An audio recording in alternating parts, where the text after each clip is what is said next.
It finally happened. My Nintendo Switch account is unbanned. I remember back when I was reading up on that issue that Nintendo took about 5 weeks to get to most of those cases, and I was like, oh my god, I'm gonna have to wait forever. And then there were those people that took like over a month, and to think it's been about 9 weeks. Which is absolutely ridiculous. All that really happened was that they asked for, proof of purchase, receipts and all that. I gave that to them.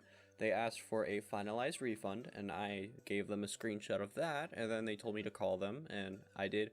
They basically said, good news, your account's unbanned. That sounds like something that should take like a few days, maybe a week, tops. But no, it took 2 months. Boy, that's just crazy. And guess what? Like, they unbanned my account, right? But they also said if anything like this happens again, they won't be able to unban or unsuspend it at all. So if I end up being a victim to another case like this, which is, partially my fault, but really not, I could risk losing all of my downloadable Switch games. And I think all in all, that's probably the biggest thing that makes this whole thing a bunch of bullshit.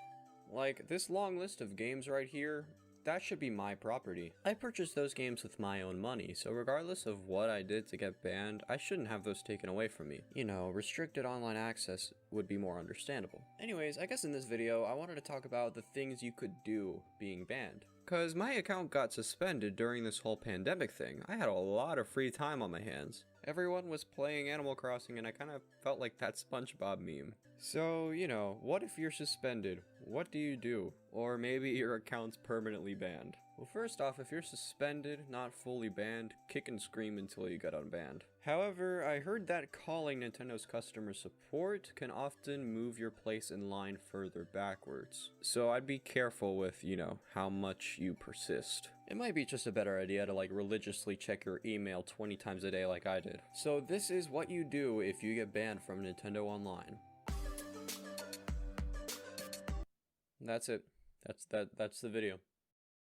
In all seriousness, I took this as an opportunity to play some of the games that I hadn't really touched in a while. I expanded my Steam library a good bit, and I played a lot of the games that I hadn't touched. Now the issue here is if the Switch is your only console and you really have nothing else to game on. In that case, I really feel for you. You're kinda out of luck.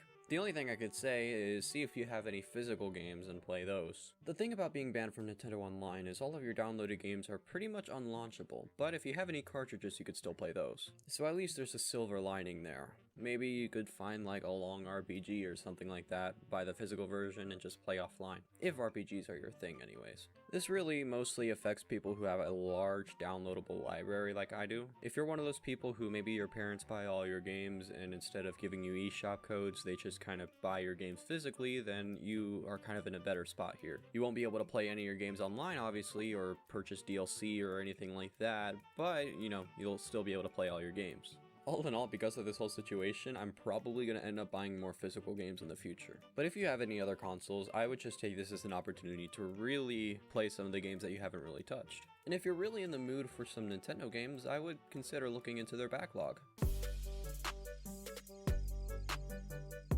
I've been a pretty huge Nintendo fan basically my whole life. The first game system I actually played on was a Nintendo 64, and the first console that I actually owned was a GameCube. So basically my entire time playing video games, I've been more drawn to Nintendo and their library. They always have a way of making games that are unique, games that stand out. They never really make a game that's not fresh and new in some way. So being banned from my Switch, there were times that I really wanted to play some Nintendo games and I couldn't.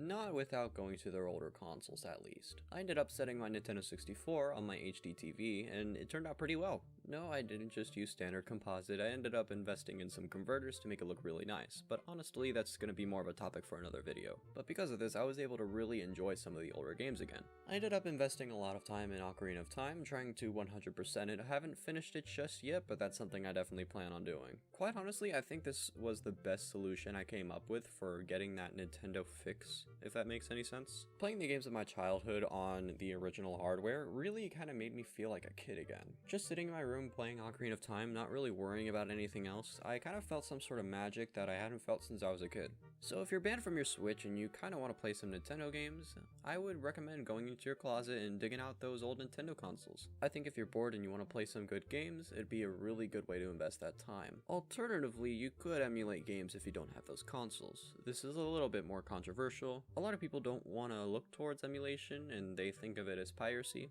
but I feel like it's easy to justify doing that in this case. If you have a lot of downloaded games and Nintendo's keeping you from playing them, in my case, I have hundreds of dollars worth of Nintendo games that I wasn't able to play at all. I felt as if Nintendo was stealing the games that I bought, so steal them back. So I see no harm in pirating some of their older games that they don't even make money from anymore, especially if a lot of the games that you purchased are completely unplayable. And the final thing you can do is more for if your Switch is permanently banned. I wouldn't recommend this unless Nintendo actually tells you we will never lift that ban. Your Switch is basically permanently bricked. But if you are in that scenario where the ban will never be lifted on your Switch, I would actually go ahead and homebrew the thing. This is something that's going to take a good bit of research on your part, so obviously don't come to me if you brick your Switch or anything like that. But if you have the correct Switch model and, a good way of homebrewing the thing, you can get a lot out of it. The one thing I'd recommend doing the most is basically pirating the games that you already bought. That way you would at least be able to launch them. I don't see any harm in that if it's games that you purchased that you can't play anymore at all since you're banned. If you're pirating games that you never purchased at all, that's another story. If there's any new games you'd want, I'd go ahead and buy them physically. You'll still be able to play and launch them. But if there's games that you downloaded that you purchased, I would seriously consider just pirating them.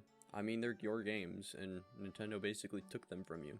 I see no wrong in that. But also, you can do some pretty cool things with a modded Switch. You can install themes, which honestly, it's kind of a mystery as to why Nintendo hasn't fucking done that yet. You can emulate basically any retro console ever. The possibilities are kind of endless. It's something that's extremely tempting even if you're not permanently banned, but keep in mind if you do homebrew your Switch and your account is in good standing, you risk the possibility of permanently banning your account, and you can't really go online once you do that. So all in all, I'd really recommend that solution to those who can't unban their Switch, basically those who have a permanently banned account. Before I continue with this video though, I kind of wanted to give a big thank you to you guys. I recently passed 100 subscribers and I think that's just awesome. It's not a lot by any means, but it means a lot to me anyways. I've always kind of wanted to do this YouTube thing and I don't think I've gotten any more than 20 subscribers just, out of a lack of actually producing content. I ended up realizing during this whole pandemic thing, when I was kind of just making videos out of pure boredom, that this was kind of turning into more of a hobby for me. So whether I stay below 200 subscribers, or maybe even if I go more than that, I'm really thankful to those who continue to watch my videos. If it weren't for you guys, I probably wouldn't even have the motivation or the discipline to make videos at all. But if you want to see what's up, if you want to see what videos I have in store, make sure to hit that subscribe button. I definitely appreciate it. And of course, if you do have anything to say, don't be shy, leave that below. I always make sure to respond to about any comments that I can. But that's all I have to say. I'll be uploading some more videos soon, and until then, have a good one.